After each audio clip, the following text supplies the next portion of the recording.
Suite à la crise de l'asile, quelques avocats spécialisés dans la défense de ces demandeurs d'asile se sont rassemblés devant le cabinet de la secrétaire d'État à l'asile et à la migration, Nicole Demore. Thomas Dufrane et Camille Dekecker, vous êtes sur place.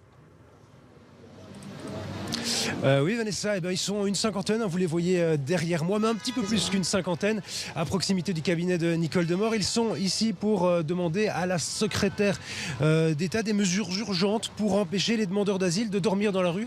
Selon les estimations, aujourd'hui à Bruxelles, il y a environ 1500 personnes qui dorment dans la rue chaque nuit. Certains dorment à la rue, d'autres dans des occupations. C'est notamment le cas depuis quelques jours à Schaerbeek, à la rue des Palais, qui est située à quelques kilomètres d'ici. Alors c'est une occupation particulière. On va en parler avec Marie d'Outrepont, qui est avocate, qui s'occupe de certains des demandeurs d'asile qui sont là-bas. Il y a combien de personnes qui sont là-bas pour l'instant? D'après les dernières estimations, entre 6 et 700 personnes. Et alors c'est une occupation particulière parce que c'est un immeuble qui appartient à un privé, mais il y a une collaboration avec la région pour le rénover et pour à terme accueillir des demandeurs d'asile. Pourquoi ne pas avoir attendu un petit peu plus longtemps que le bâtiment soit terminé de rénover pour l'utiliser à des fins d'occupation comme celle? Voilà, alors c'est en fait un bâtiment qui était destiné à la base à accueillir des Ukrainiens, qui a en effet été mis à la disposition de la région. Alors c'est pas une question que nous avons attendu quoi que ce soit, c'est juste des gens qui étaient à la rue, qui ont trouvé le bâtiment ouvert et qui sont rentrés dedans. Et évidemment, toutes les associations qui travaillent avec les demandeurs d'asile ont simplement offert, dans la mesure de leurs possibilités, un soutien logistique de nourriture et dans la mesure de ce qu'ils étaient capables de fournir.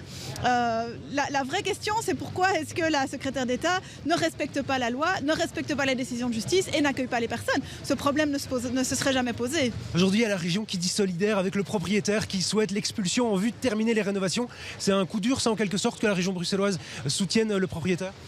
Tout à fait, parce que nous, c'est ça qu'on va demander aux juges, c'est de dire, ok, c'est peut-être pas votre compétence en tant que région d'accueillir les demandeurs d'asile, mais vous êtes quand même une institution publique et vous ne pouvez pas décemment renvoyer à la rue 6 à 700 personnes malades, affaiblies, qui ont faim, qui n'ont pas assez à manger, qui n'ont pas de toit au-dessus de leur tête, et juste les renvoyer dans la rue en plein mois de novembre. En 2-3 mots, il y a une délégation qui va rencontrer la secrétaire d'État. Qu'est-ce que vous allez lui demander cet après-midi? On va lui demander de, s'il vous plaît, respecter la loi, s'il vous plaît, respecter les décisions de justice et mettre en place les solutions d'urgence qui auraient déjà dû être mises en place depuis au moins un an, qui existent, qui sont connues, qui sont une question de bon sens. On a une série de bâtiments vides à Bruxelles, il faut les réquisitionner, il faut mettre des gens dedans, il faut mettre les gens dans les hôtels si on n'a pas d'autres solutions. Il y a d'autres solutions techniques qui avaient déjà été proposées à la secrétaire d'État qu'elle a refusé de mettre en place. Simplement, on est face à une crise humanitaire majeure, il faut en prendre la mesure et faire ce qu'il faut pour qu'elle cesse. Merci à vous, Marie d'Outrepont, avocate, je rappelle, un de demandeurs d'asile. En tout cas, ils vont rencontrer la secrétaire d'État cet après-midi et on sera là dans le 18h pour vous expliquer un petit peu ce qu'il ressortira de cette réunion.